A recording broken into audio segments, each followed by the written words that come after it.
abantu bikoreye ubusambanyi, abantu bikoreye ibiturire, abantu bikoreye insaku, abantu bikoreye inzigo, abantu bikoreye kwisambanya, abantu bikoreye, abo bantu batoba baremereye. Nico gituma bitazokunda ko banyakugwa. Nimuze twiyambura ibituremera byo, niko Pawulo yavuze. Twiyambura ibituremera byose. Mu yandi majambo ibyaha biraremera, nta muntu afise ibyaha azoduzwa haba namba. Twiyambura ibituremera byose, nayo ni yanzigo, ni gwagwanko, ni yashari bimwukora ukabura amahoro. Kiya kintu cyose uzi ko kiriko kirakubuza amahoro ni icyaha. Burya nta mahoro ku munyabyaha. Ivyo tuvyiyambure kugira ngo naho yozuye umunsi tuzobe turemurutswe, tuzoce tumusanganira.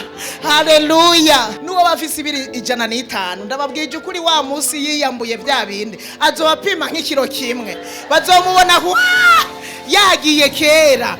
Haleluya.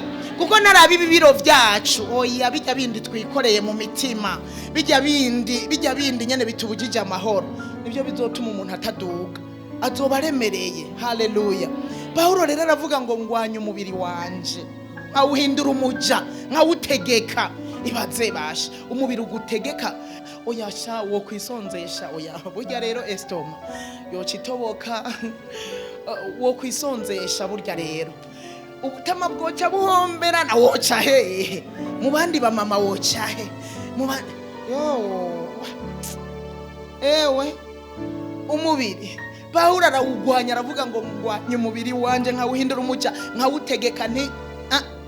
Erega umubiri dukwiye kuwutegeka, ntidukwiye gutegekwa n'umubiri, ahubwo nitwe dukwiye kuwutegeka.